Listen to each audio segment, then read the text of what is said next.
Alright, what's up y'all, LakerFan here. As you can spot out of today's video, we're here to discuss mistakes to avoid when making builds in NBA 2K25. So, this is going to be very straightforward. We're going to get straight into this. I hope y'all enjoy, and if you do, feel free to drop a like, sub if you're new, turn on noties, all good stuff. And like always, try to 5,000 like this early content. So, the first bullet point we have right here is don't forget vert requirements for contact dunks. It's a very straightforward one, but just to show you, we got them right here. And for that matter, I suppose what could also go into this video right here is to also talk about don't forget the driving dunk requirements for contact dunks. So like on the Anthony Edwards video that I did, it had 80 vertical and 93 dunk, and that would be perfect. But there might be some people out there that forget you can get small contact dunk packages on a build like that that's at 6'4", and you would be missing out on that if you had like a 78 vertical or something like that. So just keep that in mind for every build that you make, and obviously especially for the ones that you're having high standing or driving dunk on. And with the standing dunk, I don't think the vertical requirement is something you should really worry about too much. If you have a build that doesn't have 70 vertical and you have 90 standing dunk, it might be a very crazy, super tall, heavy build,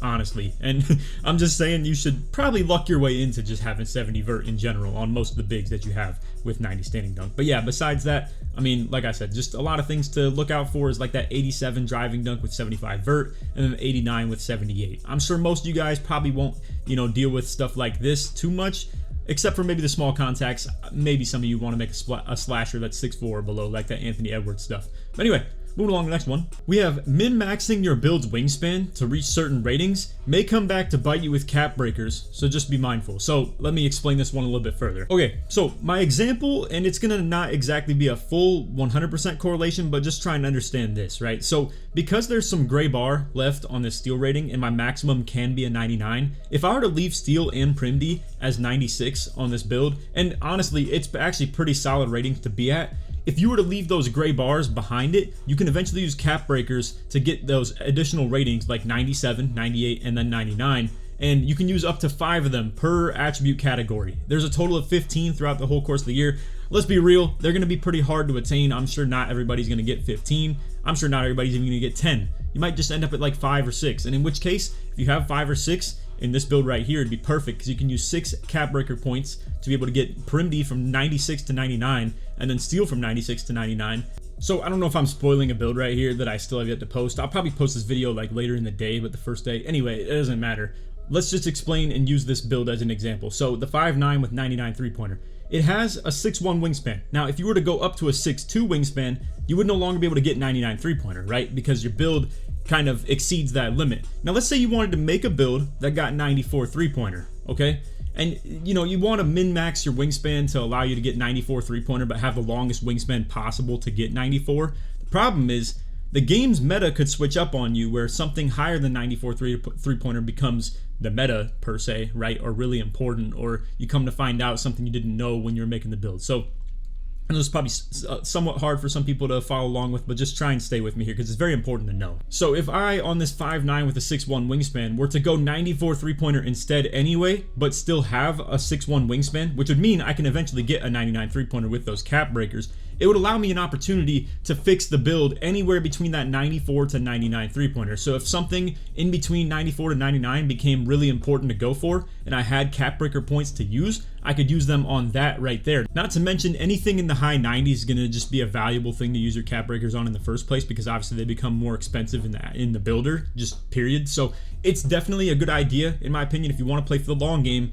to make sure you don't min-max your wingspan to the point where, like I was saying, if you want 94 three-pointer, maybe still just give yourself a little bit of buffer room with your wingspan. I know like you probably want to make the most perfect build possible. You want to have a 6'4" wingspan instead of a 6'1" because you can have that while having 94 three-pointer. But you could just make a 6'1" wingspan anyway and make that the 94 three-pointer. And then boom, you got all types of room to work with in the future to be able to redo your build essentially by just changing its three-point rating, because you can buff it by 5 points at that point. So 94 and above would be really good in my opinion to utilize those cap breakers with. So again, it'll be hard to get, but like this for instance as well, like you could use 3 cap breaker points on ball handle right here eventually, and that's going to be huge. So just a little tip, example of what to talk about with that. All right, so for the next tip, we have watch my best value for every attribute. And obviously this is self-promo, this is some plug, but I just want to show you guys, like this is a series that I do every single year. I actually do it kind of quarterly, so I do it about every like 3 to 4 months or something like that. So when you see it drop initially, I'll probably do another one even like a month later, just because obviously some of the info that we have right now isn't exactly perfect and identical to what we're going to be seeing in the game, but this is the best thing that you could possibly do in terms of looking for something to look for good value early on in the game. So in this video, for instance, in 2K24, I go through every attribute rating from top to bottom. And this year I'm gonna do a little bit different because I don't have access to the builder to be showing you that in like live time. So I'm just doing it on, you know, this little be funky screen right here, but it'll be just as good. I'll show you like all the attributes and stuff. I got like multiple ones that I'll show between like close shot, driving lay, driving dunk, standing dunk. It goes all the way from top to bottom, and I'm talking about where gives you the best kind of badge thresholds and stuff like that, or just what like actually ties in together with multiple. So like for instance, with driving dunk, 87 gives you silver posterizer, and it gives you the pro contacts off too. So like driving dunk for sure, best value 87. You'll see all types of stuff like that for every attribute rating in the game, and it'll make it a really easy time for you to put together your own build freelance, not have to look at other people's build videos, but like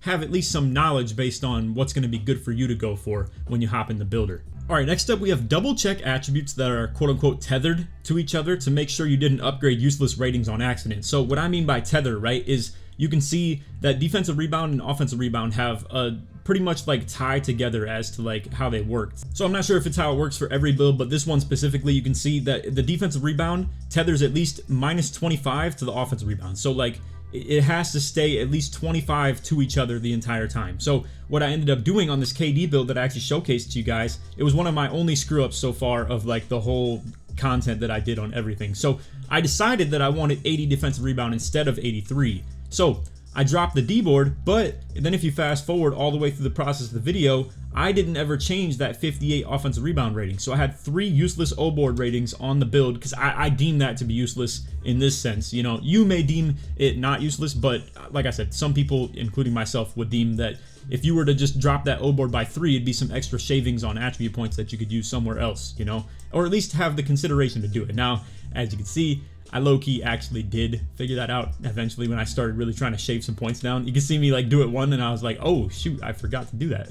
So you can see then I go to the point of it being minimized until it actually takes my D-board down, and then I put the D-board back up to where I want it to be. But now, as you can see, I got a couple attribute points to use now, and that allows me to get Shifty Shooter on gold. So it's something that you definitely want to pay attention to, because if you don't, you may miss out on something like that, the Shifty Shooter, or just extra attribute points that you have to use, you know? And that actually went such a long way for that matter too, because then I ended up going to the speed with ball as well and was able to get that lightning launch on bronze as well. So anyway, obviously I could have shaved off in different attribute points and stuff like that there, and hopefully I've shown you guys this KD build too, because I'm dropping a lot of my tips and stuff that include a lot of these builds in the video. So feel free to check them out for more detailed views if I haven't already posted them. Also, in case you guys didn't know, I'm pairing with NBA 2K Labs again this year. So in this time around, since it's so early, they're going to have early content such as the ratings you need for each badge and all the requirements with that are listed in, you know, visual form. We also have each takeover ratings boost, all the ratings that are boosted by every takeover.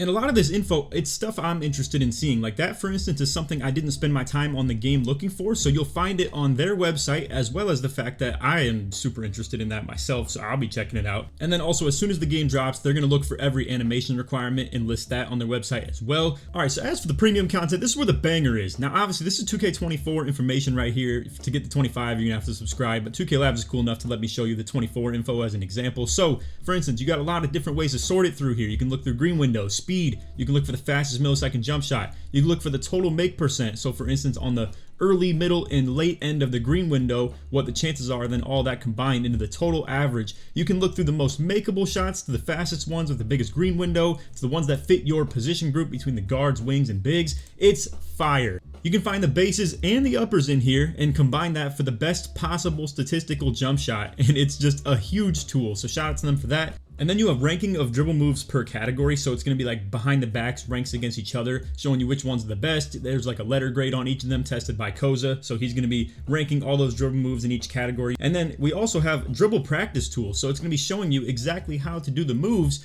on the controller, and then you can replicate it on the controller in their website as well. So for anyone interested in supporting me while also getting access to the content, you can go ahead and subscribe to the 2K Labs Premium right here on NBA2KLab.com. And then when you click register, it'll allow you a chance to put in a creator code of someone you want to support. And then if you put in code Laker at checkout, you'll get 20% off of your whole purchase right there. And not that some of you guys care, but just to let you know, I get a percentage based off only your initial purchase. So if you got the monthly, I would only get a percentage based on your first month. So if you do want to support me a little bit and plan to get like 3 to 6 or even a year-long subscription, feel free to get those, and I would really appreciate it. But I get that not everybody wants to, so if you want just the monthly as well, that's cool too. So anyway, that's code Laker at checkout. Appreciate you guys for watching. And on that, let's get back to the video. But anyway, the last tip we have, and it's not exactly the best tip, so a lot of the best stuff was at the top, you know, like the double check attributes that are tethered, you know, the watch value, look for the, you know, all these top 4 were definitely good. This one right here is just more of a reminder. So be mindful of the game modes you like to play. If you only play ones and that's literally all you ever play every single year, you know, why upgrade pass accuracy? It's just a simple, you know, suggestion. And then also, like, you know, well, something that comes to mind as well is if you like go minimum defensive rebounds to like 50 or 49 or something like that, or all the way down to like 25. If you play a lot of 2s, I don't know why you'd ever do that. You could run into double ISO very often where people have like, you know, 60 to 80 defensive rebound or offensive rebound or anything like that, and you will struggle to get the ball back sometimes just because of the fact that you cannot grab any rebounds. Like, at least if you're playing a lot of 2s, put your D board to like 60. You at least want that. O board is a little bit more selective, right? If you can't get an offensive rebound, it's not the end of the world, because at the end of the day, the possession could have came down to, could you at least have scored more properly? Could you at least have, you know, had your teammate make the shot? And, you know, that's something that can at least be repaired by your own doing or your teammates doing. But having no defensive rebound is just an absolute death sentence on 2s, in my opinion. You're just asking to run into a lot of lost possessions where teams get easy O boards on you, and that's going to happen consistently too, for that matter. So anyway, those are my tips for mistakes to avoid when you're making builds in 2K25. I hope y'all enjoyed. If you did, feel free to drop a like, sub if you're new to noties, all the good stuff. And like always, try us 1 to 5,000 likes. If you made it to the end of the video and you want to show your support that you did, put fixed in the comments to show your support all the way through. It's funny, I was going to say put mistakes or put avoid or something like that, but I don't know if like YouTube likes, you know, that popping up, because it's like, you know, it's more of a negative word, like it shows that something's invalid with it. But that's what we're doing. We're trying to stop you from making a bad build or an invalid build. And, you know, obviously, yeah, whatever, you get what the heck I'm saying.